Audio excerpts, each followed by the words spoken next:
A'udzu billahi minasyaitonir rajim. Bismillahirrahmanirrahim. Alhamdulillah wa syukrillah asyhadu an la ilaha illallah wahdahu la syarikalah wa asyhadu anna Muhammadan abduhu wa rasuluh alladzi la nabiyya ba'dah.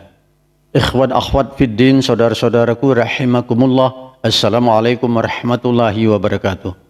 Senang sekali bertemu dengan Anda, semoga tidak kurang satu apapun, sehat-sehat selalu dan berbahagia bersama dengan keluarga Anda. Teman-teman, judul video kita kali ini adalah Mengapa Aku Malas Sholat.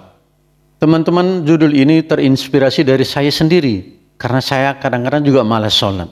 Akhirnya saya menyusun materi ini dengan tujuan bisa membantu saya untuk mengurangi kemalasan sholat saya, bahkan jika mungkin bisa bermanfaat untuk Anda pendengar atau penonton sekalian.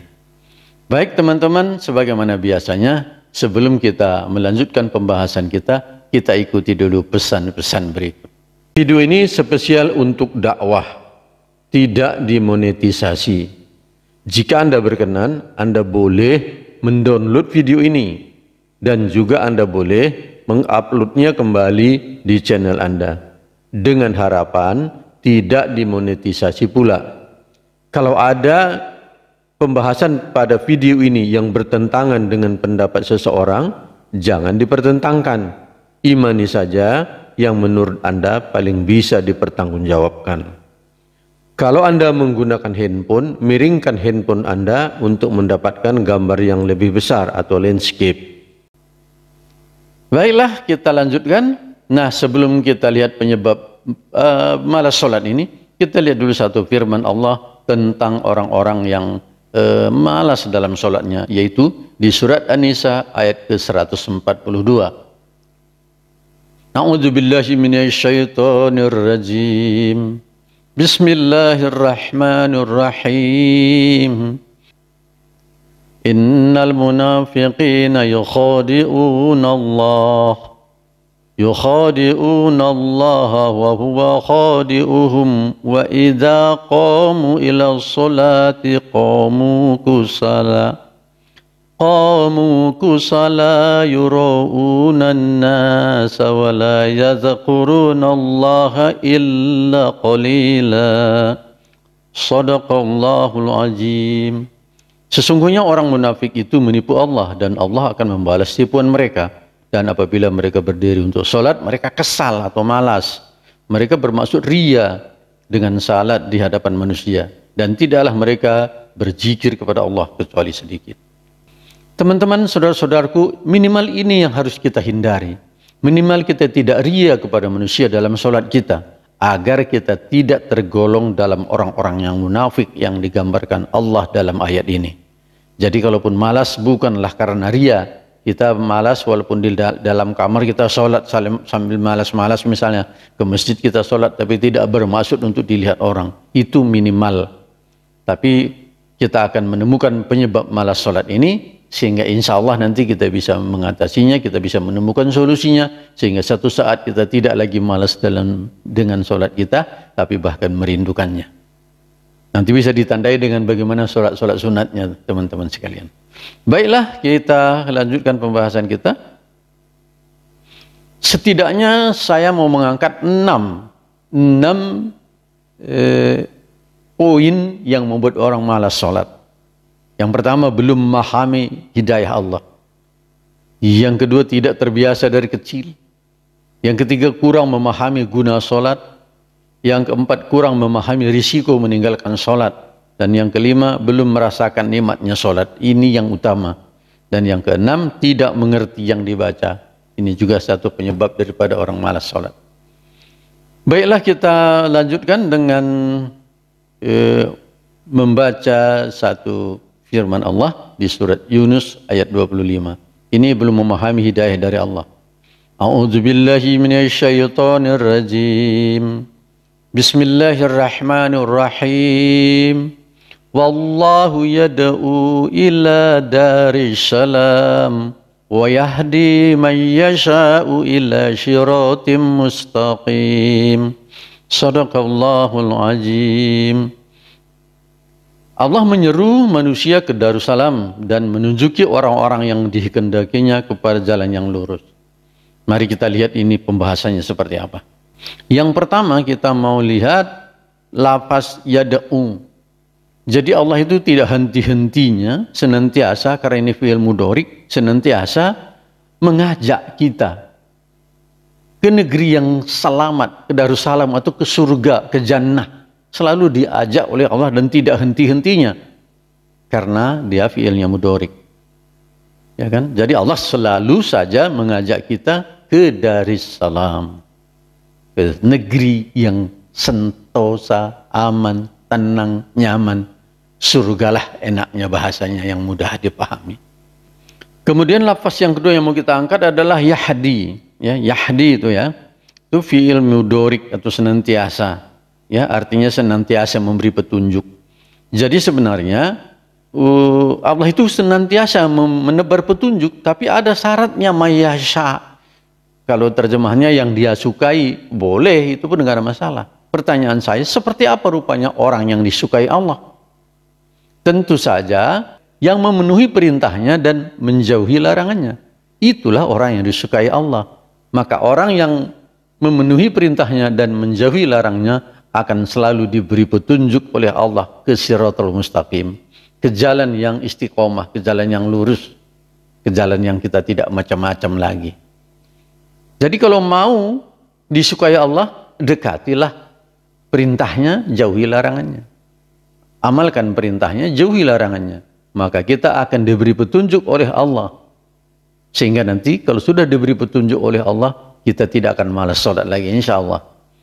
Baik, ini yang pertama. Sekarang yang kedua. Yang kedua ini tidak terbiasa dari kecil. Ya, dari kecil kita tidak terbiasa sholat. Mungkin orang tua kita tidak menyuruhnya atau bagaimanalah. Tapi ini yang pasti tidak terbiasa dari kecil. Orang yang sudah terbiasa dari kecil, dia nggak bisa meninggalkan sholat lagi. Itu dia. Oke, mari kita lihat hadisnya. An Amru ibnu Shu'aib an abihi an jaddihi radhiyallahu an. Qala Rasulullah sallallahu alaihi wasallam, muru auladakum bis salati wa hum abna'u sab'i sinin. Wadribuhum 'alaiha wa hum abnahu ashrin. Wa fariqu bainahum fi madaji. Jadi apa katanya? Dari Amr bin Shu'aib, dari ayahnya, dari kakeknya berkata, Rasulullah sallallahu alaihi wasallam bersabda, perintahkanlah anak-anakmu melaksanakan sholat sedangkan mereka berusia 7 tahun dan pukullah mereka karena tinggal sholatnya sedang mereka berusia 10 tahun. Pisahkan antara mereka di tempat tidurnya. Nah, jadi dari kecil memang sudah harus dibiasakan. Mulai dari umur 7 tahun sudah diperintah. Kalau 10 tahun belum terbiasa juga, wah ini sudah harus dipukul. Kenapa? 7, 8, 9, 10. 3 tahun sudah latihan, seharusnya sudah bisa kan seperti itu. Jadi kalau sudah terbiasa dari kecil, ini biasanya tidak akan tinggal lagi sholatnya. Yang kedua, mari kita lihat yang ketiga. Yang ketiga, kurang memahami guna sholat. Kurang memahami guna sholat. Kita lihat di Al-Ankabut ayat 45. A'udzubillahi minasyaitonirrajim. Bismillahirrahmanirrahim. Atlu ma uhiya ilaika minal kitabi wa aqimis sholah. Inna sholata tanha 'anil fahsya'i wal munkar. Walidzikrullahi akbar. Wallahu ya'lamu ma tasna'un. Shadaqallahul azim. Tilawahilah, nih baca nanti, ikra baca ya. Tilawahilah apa yang telah diwahyukan kepadamu dari kitab dan dirikanlah salat.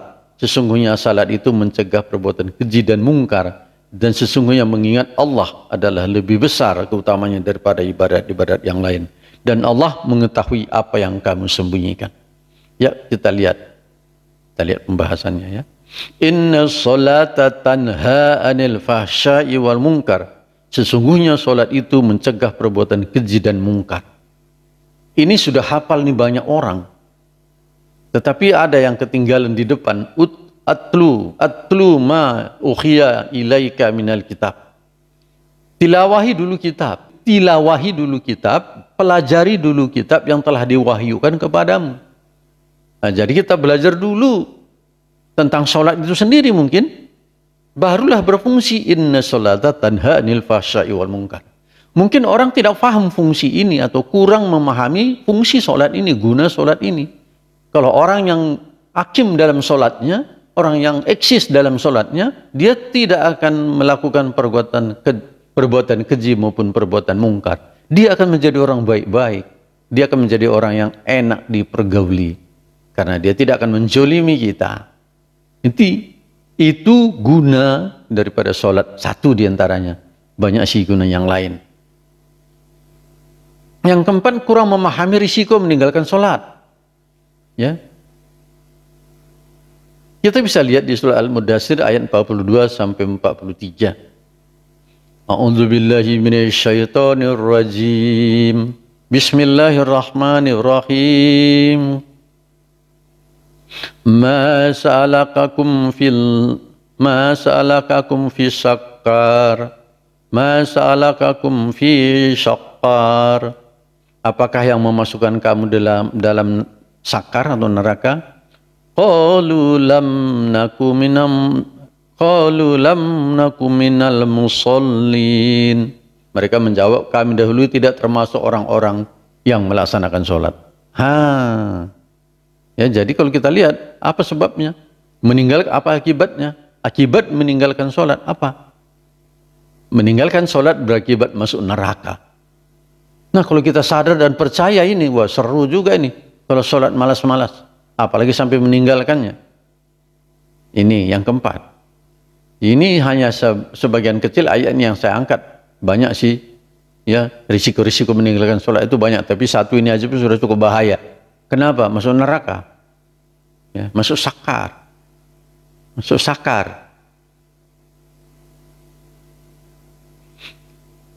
Yang keempat, kurang memahami risiko meninggalkan sholat. Kita baca di surat Mudaththir ayat yang keempat, kurang memahami risiko meninggalkan sholat. Kita bisa lihat di surat yang keempat, kurang memahami risiko meninggalkan sholat. Kita bisa lihat di surat Al-Mudaththir ayat 42 sampai 43. A'udzubillahi minasyaitonir rajim. Bismillahirrahmanirrahim. Ma salakakum fi syaqar. Apakah yang memasukkan kamu dalam sakar, neraka maksudnya? Qalu lam naku minal musallin. Mereka menjawab, kami dahulu tidak termasuk orang yang mengerjakan sholat. Nah, ini risikonya. Risiko meninggalkan sholat adalah berakibat masuk sakar. Sakar, neraka. Maka harus hati-hati dan harus dicamkan baik-baik. Jika Anda malas sholat, jika kita-kita ini semua masih malas sholat, pikirkanlah ini bahwa meninggalkan sholat berakibat masuk sakar, masuk neraka. Nanti bahaslah bab neraka, carilah informasinya. Seperti apa enaknya di neraka, seperti apa tidak enaknya. Baik, itu yang keempat. Ya. Jadi sekali lagi, meninggalkan sholat berakibat masuk neraka. Na'udzubillahi min zalik. Oke, yang kita masuk yang kelima. Belum merasakan nikmatnya sholat. Ini yang paling utama nih. Kalau sudah dirasakan nikmatnya sholat, bayar pun mau. Ya kan, ini gratis lagi. Tapi karena belum dirasakan nikmatnya, ya apa boleh buat, malas-malas lah. Oleh sebab itu perlu kita berjuang untuk merasakan nikmat sholat itu sendiri, saudara-saudaraku sekalian. Ya kan? Mari kita lihat ayat yang ada berkaitan dengan belum merasakan nikmat sholat itu di surat Thaha ayat ke-14. A'udzubillahi minasyaitonir rajim. Bismillahirrahmanirrahim. Innani anallahu la ilaha illa ana fa'buduni wa aqimus sholat li dzikri. Ya, sesungguhnya aku ini adalah Allah, tidak ada ilah kecuali aku, maka beribadahlah kepada aku dan dirikanlah sholat untuk berzikir kepada aku, untuk mengingat aku, kata Allah.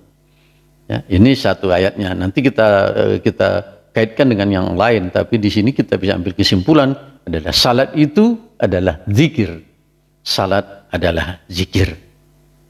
Nah, kemudian kita susul ayat yang keduanya, ya, yaitu di surah Al-A'raf ayat 28. Alladzina amanu wa tatma'innu qulubihim bi dzikrillah. Alla bi dzikrillahi yatma'innul qulub. Sadaqallahul azim. Orang-orang yang beriman dan hati mereka menjadi tentram dengan mengingat Allah. Ingatlah, hanya dengan mengingat Allah hati menjadi tentram. Tadi salat adalah zikir kepada Allah, menenteramkan kolbu. Sementara tadi kita lihat, ya, salat adalah zikir. Sementara zikir kepada Allah menenteramkan kolbu. Salat sama dengan menenteramkan kolbu. Jadi orang yang sudah merasakan nikmat salatnya akan mutmainnah kolbunya, akan tentram hatinya, akan tenang perasaan. Itu teman-temanku. Jadi ketika kita sudah merasakan nikmatnya sholat, maka kita tidak akan pernah malas lagi. Maka tugas kita selanjutnya adalah bagaimana agar bisa merasakan nikmatnya sholat itu. Kita boleh belajar ke Al-Quran atau belajar kepada orang-orang yang bisa sudah merasakan nikmatnya sholat. Oke? Itu yang kelima. Dan yang keenam adalah tidak mengerti yang dibaca dalam sholatnya. Tidak sedikit orang sholat tapi tidak mengerti apa yang dibacanya, sehingga dia tidak bisa khusyuk karena tidak mengerti apa yang dibacanya dalam sholat. Baik, kita lihat potongan ayat saja, karena ini ayatnya panjang sekali, tapi yang mau kita kaitkan dengan tidak mengerti yang dibaca dalam sholatnya di pangkal ayat surat 4 ayat ke-43. A'udzu billahi minasyaitonir rajim. Bismillahirrahmanirrahim. Ya ayyuhalladzina amanu la taqrabus salata wa antum sukara. La taqrabus salata wa antum sukara hatta ta'lamu ma taqulun. Sadaqallahul azim. Kita ambil pangkal ayatnya. Ya ayyuhallazina amanu la taqrabus salata wa antum sukara hatta ta'lamu ma taquluna. Wahai orang yang beriman, kalau kau beriman, dengarkan ini. Wahai orang beriman, jangan kamu akrab dengan sholat, jangan kau dekat dengan sholat, sedangkan kamu dalam keadaan mabuk. Ini terjemahannya mabuk ya. Kita tidak usah terjemahkan enaknya.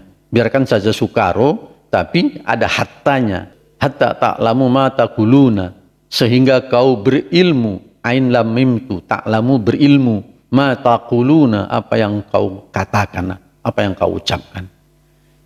Jadi sukaronya jadi berhenti pada saat orang sudah ta'lamu ma taquluna. Walaupun sukaro itu kita terjemahkan mabuk, nggak apa-apa. Mabuknya akan berhenti ketika dia sudah mengetahui apa yang diucapkannya dalam sholatnya. Jadi untuk mengetahui makna sholat, arti daripada sholat yang kita baca itu sangat-sangatlah penting. Bahkan dalam ayat ini sampai la taqrabu sholat. Jangan kau dekati sholat, jangan kau akrab dengan sholat ketika kamu dalam keadaan sukaro. Nah, jadi berhentinya sukaro ketika ta'lamu ma taquluna, karena pakai hatta, sehingga kau mengerti apa yang kau baca. Teman-teman, jadi bacaan sholat mesti dimengerti agar tidak sukaro. Kalau tidak mengerti yang dibaca, Quran mengatakan sukaro mabuk, ya kan? Oleh sebab itu berjuanglah memahami artinya apa yang dibaca. Bukan berarti diterjemahkan dalam hati kita ketika kita sholat, bukan. Pokoknya kita ngerti aja. Bukan pula alhamdulillahirabbil alamin, dalam hati segala puji bagi Allah. Tapi kan kita mengerti. Sama seperti Anda, jika Anda satu suku yang mengerti bahasanya, misalnya suku Jawa atau suku Karo, apa sajalah. Ketika saya mengatakan, olah kamu kujena, nggak perlu ada terjemahan dalam hati saya, jangan kau ke situ, nggak perlu. Karena saya sudah mengerti. Begitulah kira-kira yang diharapkan di dalam sholat ini. Bukan pula menterjemah di dalam hati, kita hanya merasakan artinya, menikmati arti daripada yang kita baca itu. Teman-temanku sekalian, ini ada yang benar pasti. Kalau kajian ini ada yang benar, tentu saja dari Allah Subhanahu wa Ta'ala. Pantaslah kita mengatakan syukur alhamdulillah. Tapi sebagai manusia saya sangat sadar banyak sekali kekurangan saya. Kepada Allah saya mohon ampun, kepada teman-teman sekalian saya mohon maaf. Billahi taufik wal hidayah. Wassalamualaikum warahmatullahi wabarakatuh.